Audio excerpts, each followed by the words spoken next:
Time to reveal the top tight ends for the 2018 class. We start at number 10 with Kyle Pitts. He's from Pennsylvania, but he's not following his name to play at Pittsburgh. He's traveling south to play for Florida. Tom? I really like him. He's got the great length, the strong hands. He plays for a major program there at Archbishop Wood. They're one of the premier programs in the state of Pennsylvania, and he's been a standout for the past couple of years. And he's got those large hands, and he can run with the ball after the catch. Just a terrific all-around tight end, and that's going to be the case with all 10 ball players we're talking about this year. It's a loaded tight end class. So that's number 10. At number 9 is BRALEN Taylor, a four-star ball player from Texas. He's staying close to home to play for Baylor next year, Tom.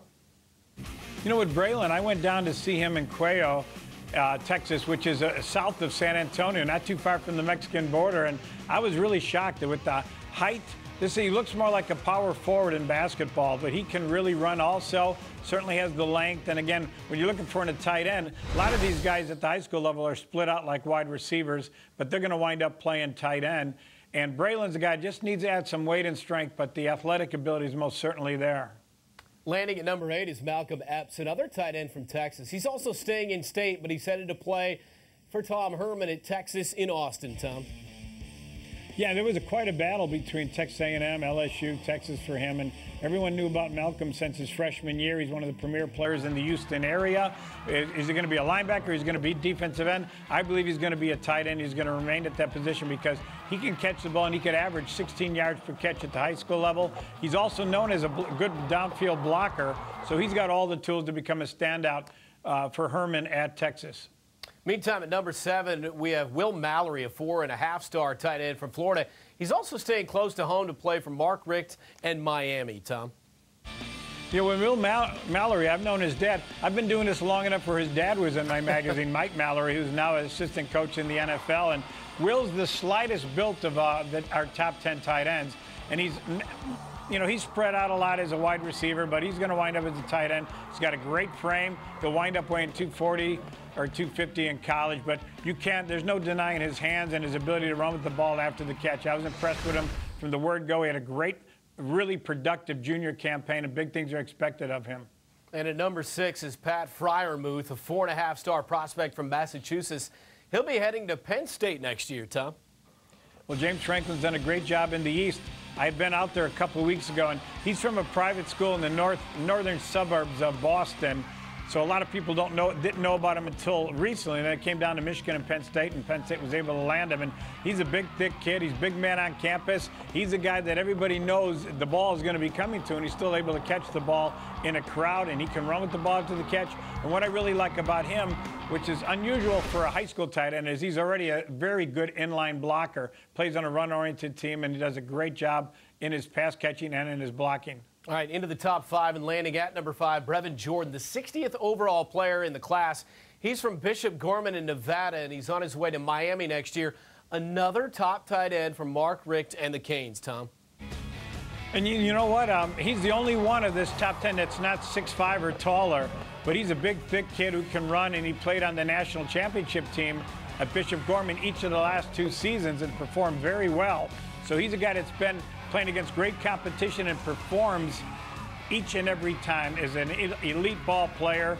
And I think he's closer to 6'1" than 6'2", but every other tool he has, hands, speed, blocking ability, tenacity when it comes to finding himself open, and he's just terrific as an all-around tight end. At number 4 is Luke Ford, 55th overall in the class. The 4.5-star player from Illinois is considering Alabama, Arkansas, Auburn, Florida, and Georgia. Seems like he's destined for the SEC, huh? Now, I think that's going to be the case, Brent. And you know what? He's from downstate Illinois. He's 5 hours away from me. We're up near the town of Metropolis, where Superman hung out. And a lot of people down there think he's Superman because he's big, he's athletic. No one in that area has ever seen an athlete like Luke Ford, at least in the past 30, 35 years. And he's a ball player that it took him a while to get recruited, and all of a sudden now everybody from Alabama to USC is coming after him. So he's the real deal as a tight end and as a defensive end. And wherever you put him, he's going to be an instant impact player, in my opinion. Outstanding, no doubt. Number 3 is the 48th overall player in the class, Jeremy Ruckert from New York. He'll be suiting up for Urban Meyer and Ohio State next season. You don't find too many ball players from Long Island anymore, but Jeremy's one that really stood out a year ago. I was really impressed with him when I saw him. Looks thin at 225, so he'll be a 250-pound tight end once he gets playing at Ohio State, in my opinion. But he's also got the great hands, and he played against some pretty good competition there on Long Island and excelled. And he excelled also as a wide receiver, as a tight end, as an inline blocker, a guy who just does everything asked of him and more. And I think he's another one of those premier players. Tremendous hands there. Number 2 is MUSTAPHA Muhammad, 36th overall in the 2018 class. The Texas native is considering the Longhorns as well as Clemson, LSU, Michigan, and UCLA. Where do you think he's going to land, Tom? I don't see him leaving the state. I've seen him each of the past 2 years when I've gotten down to the Houston area. And both times he told me, he talked about Texas, talked about Texas A&M. And although other schools obviously are, UCLA has been hitting the Houston area very hard. But I think he could probably wind up staying in state. He's another one of those great athletes. You can see the way he runs. He's got great hands. He's just a legit big-time athlete and a difference maker. And finally, at number 1. Tight end 2018 class, ZACK KUNTZ. He's staying close to home to play for Penn State. So James Franklin reels in 2 of the top 6 tight ends in the class here. And ZACK KUNTZ, being the number 1 tight end in the country, close to 6'8". He's a hurdles champion in the state of Pennsylvania. He's a great basketball player.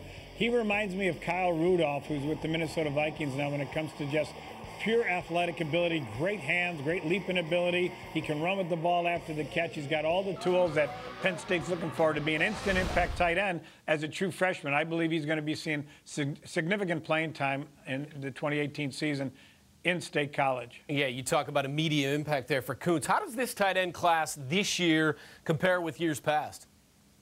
One of the best. We talked about the running back class a couple of weeks ago, that being a very poor class. This is one of the best tight end classes I've seen in a long time. As you can see, they're all just about 9 of them are 6'5" or better. All of them are terrific athletes, not only in football, but in basketball and track. They've proven themselves with the production and catching the ball. So this is a legit class where all of them should make an impact within the first year or two of landing in college.